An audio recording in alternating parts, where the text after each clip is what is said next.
Herman was a fairly well-known businessman in the city. Despite his wealth, he remained a kind, compassionate man, and, as they say, absolutely simple. He was not tempted by foie gras and black caviar with truffles. He liked usual food, like his mother used to cook for him in his childhood, and no molecular cuisine was even close to it. However, his fiancée Christine had different tastes. Ragout, meat pie? No, she would like a fresh croissant, and certainly in France, watching the Eiffel Tower. Herman's relatives and friends, knowing his lifestyle and character, sincerely could not understand how he could get involved with such a girl. But love is evil. You never know who you will fall in love with. Christine was a very attractive girl. Her beautiful figure and milk chocolate-coloured skin made her attractive to any man.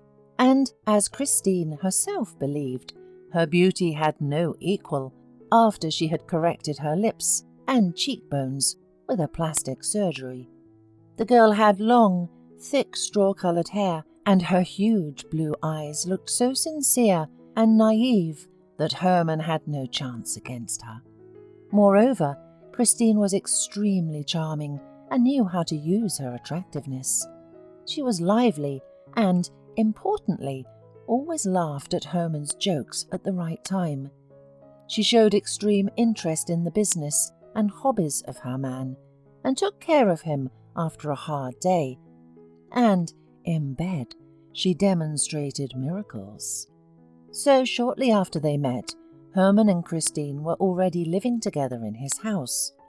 The 3-story house had a huge territory with a fruit garden, a swimming pool, and a gazebo with a barbecue area. Therefore, in addition to the owner and his bride, there were often workers in the house. Sometimes the services of a gardener were necessary, sometimes a plumber. Herman always hired people responsibly. After all, he invited them under his roof. Christine was less interested in household matters than in her manicure, so she didn't interfere. But one day, the businessman hired a woman with a criminal past. Mary was a quiet, kind woman, about 45 years old. She came to him to ask for a position as a cleaner. She heard of the vacancy from her previous employer, who had left with his family for the capital city, and now Mary was looking for a new job, but few people wanted to hire a woman with a criminal record. So, the job at Herman's house was essentially necessary for her. Moreover, it promised not only a good salary, but also food and a room. Looking at the woman sitting modestly in front of him, Herman was amazed. It was impossible to recognize the former inmate in Mary. She was neat, with a kind smile and a sad look. "How did you end up in prison?" Herman asked directly. The woman didn't even think of getting offended or lying, and answered with a sad smile that she was imprisoned because of love. "I was stupid, fell in love with the wrong person, and I'm still paying for it." "I don't recall such an article in the criminal code," Herman smirked. "Yeah, I had another article." The woman shook her head and told her employer her story. It turned out that Mary had a man named Jerry. He was good, played the guitar, he was very handy and could do everything around the house. But over time, the woman began to notice that Jerry was changing for the worse. He became twitchy, irritable. He could disappear without explanation for a couple of days and then reappear at the doorstep as if nothing had happened and ask for forgiveness. And then the irreparable happened, which divided Mary's life into before and after. Men in uniform appeared at the door of her apartment, and illegal substances were found in her things. Of course, she didn't even know they were there, but she understood perfectly well where this destroyer of human lives came from in her things. As soon as she arrived at the police station, she immediately said that there had been a terrible mistake, but no one believed her. And then everything was like a nightmare. Court, prison, and gloominess. It was even worse to be stabbed in the back by her ex-boyfriend. He, without blinking an eye, provided evidence against Mary. He began to tell tales about how she sold all this stuff. Did you not notice before that he was a rotten person? Herman sincerely asked in response to the woman's story. You should have run away from him. Love is blind. Mary smiled so kindly that it touched the man. I sincerely loved him. I did not expect betrayal. The man felt sorry for the woman. Her story had touched him.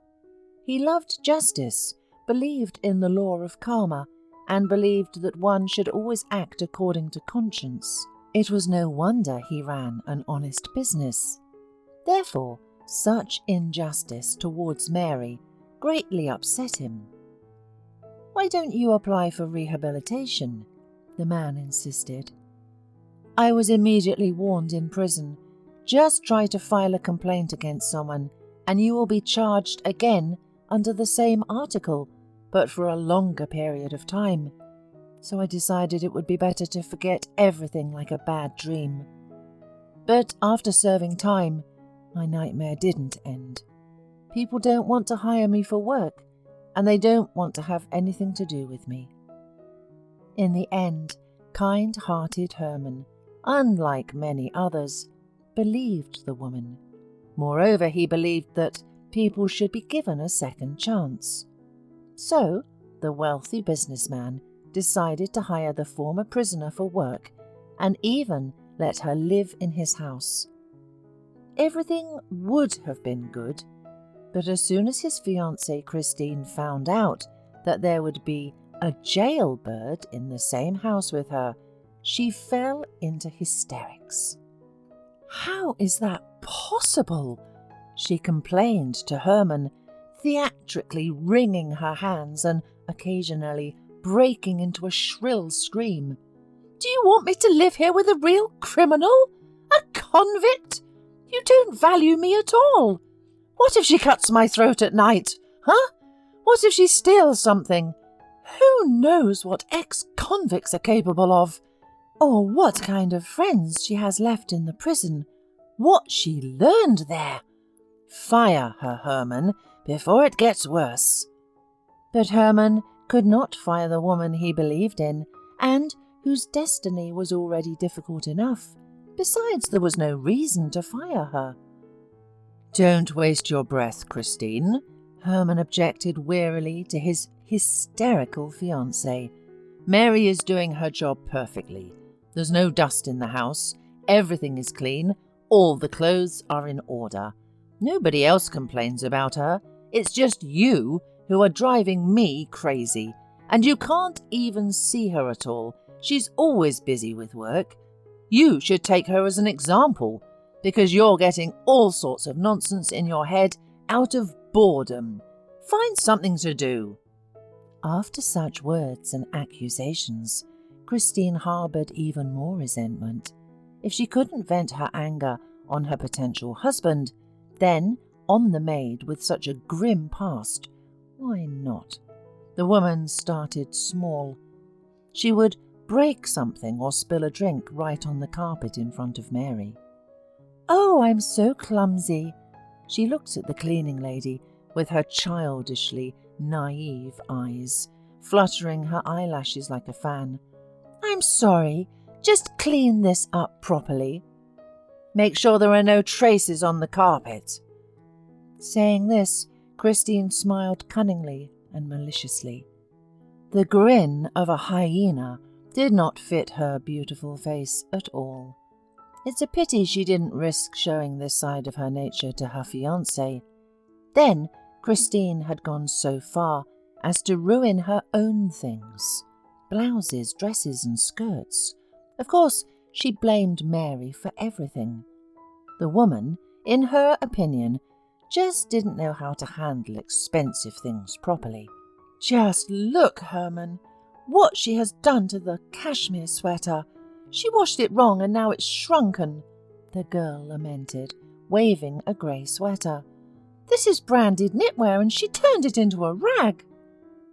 Herman just nodded understandingly and gave Christine the green light to buy new branded knitwear.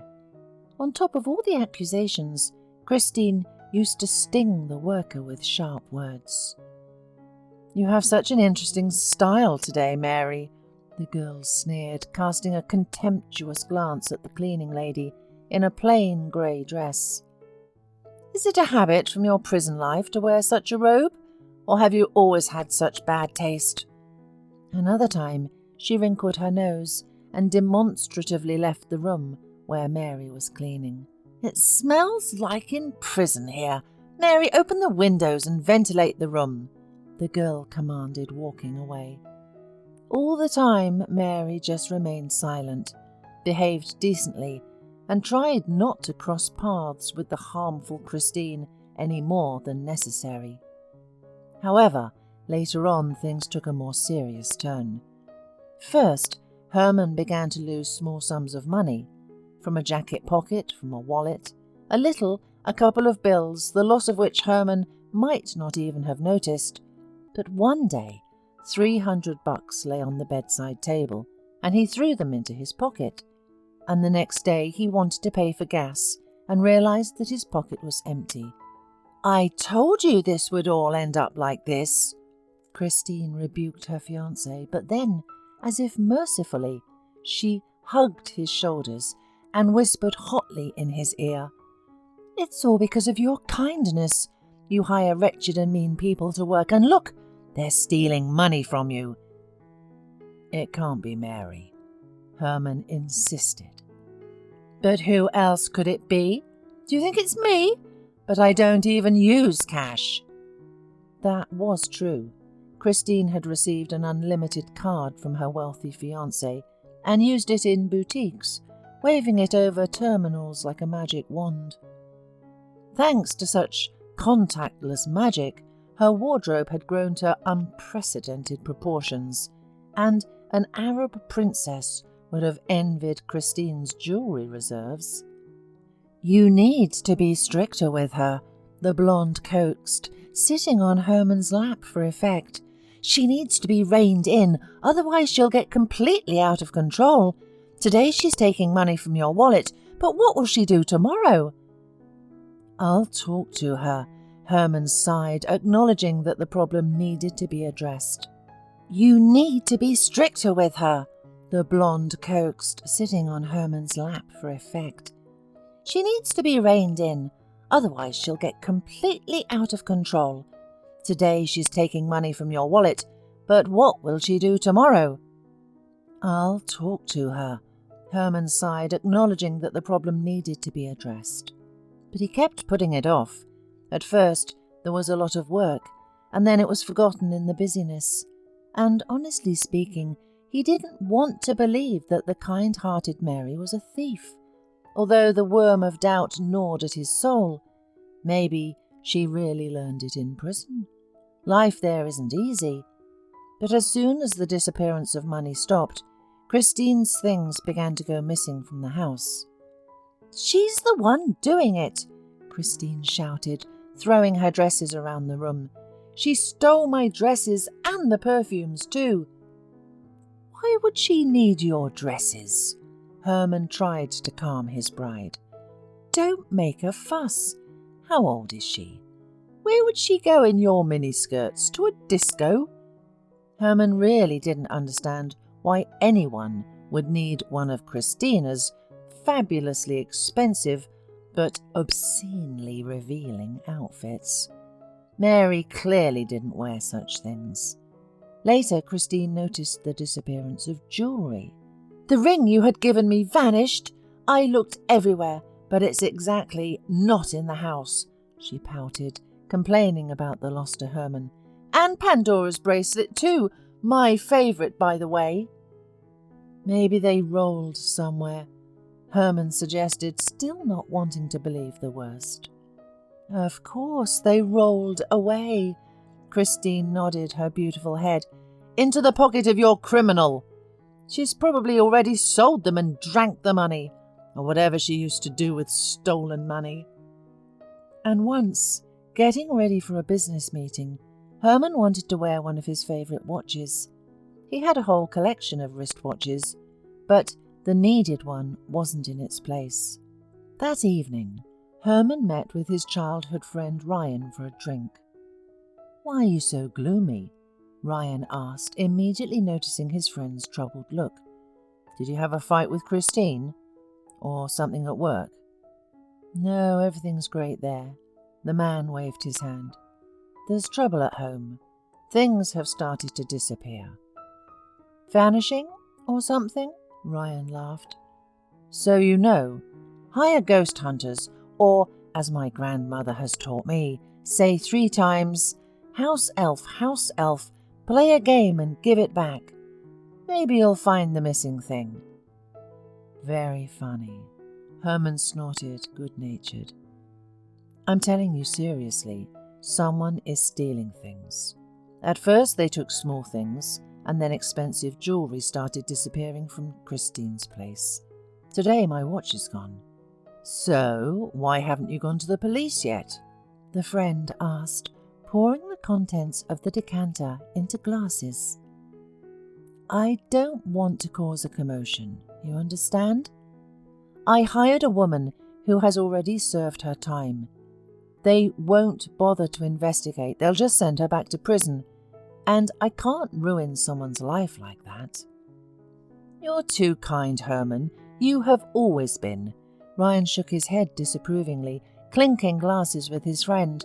"I don't understand how you managed to build a business with such a character. Cheers to your health." "But that's accurately why I succeeded. I didn't cheat, didn't seek extra profit, and acted with a conscience.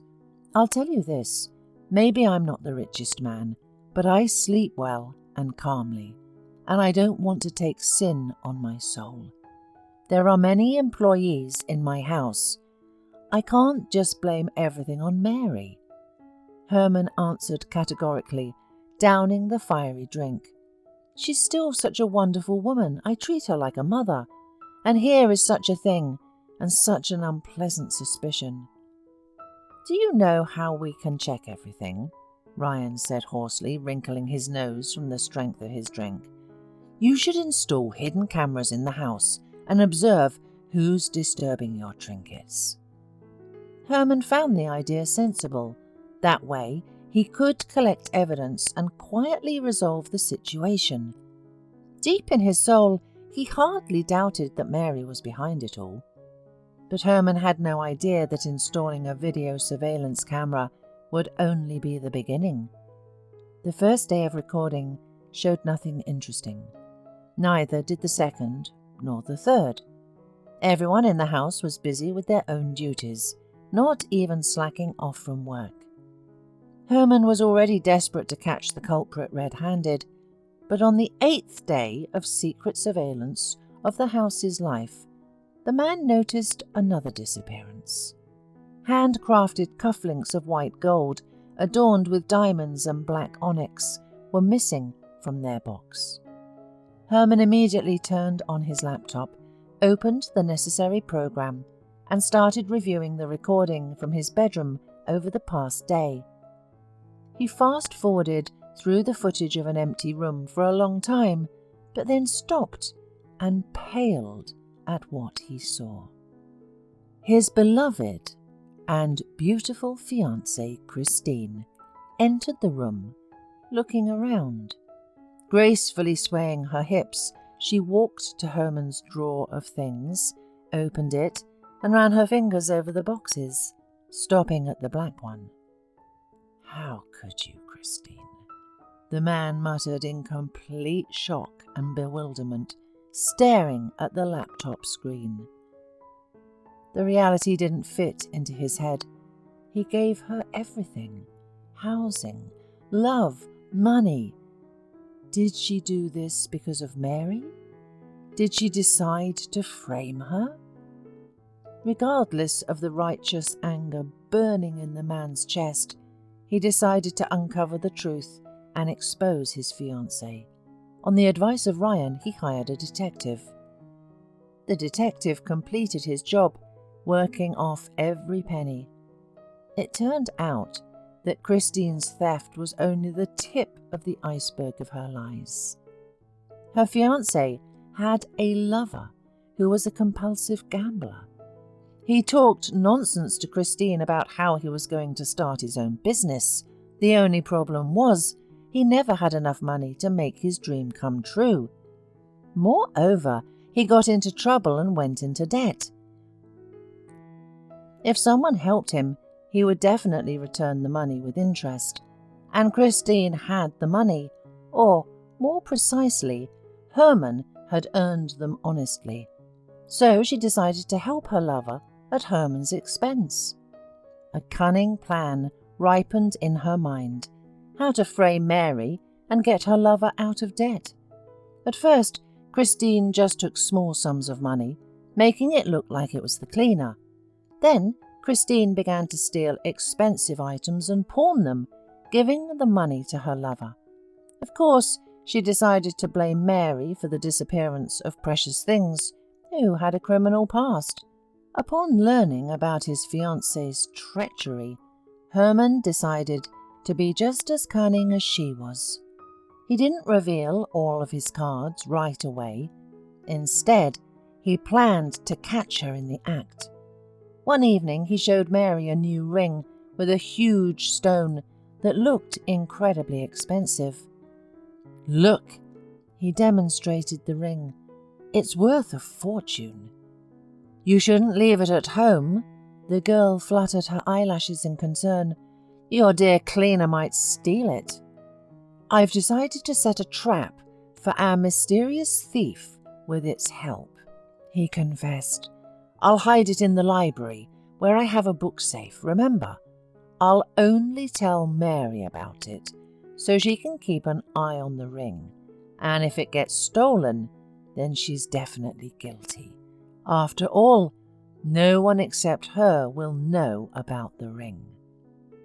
Christine approved of the plan and was impressed by her fiancé's resourcefulness. The ring remained in place for 2 days, and then it disappeared. Herman immediately informed Christine about it. "So, is Mary the thief after all, huh? I knew it. Apparently there are no former criminals. She has no conscience. You're going to fire her, aren't you?" she exclaimed, blushing with pleasure and looking into Herman's honest sky-blue eyes. And Herman looked into them and couldn't understand how he had been so wrong. "That means you're the thief, Christine, and also a hypocritical wretch. So, pack your brand-name knit sweaters and don't you ever set foot here again." "But how could you say that?"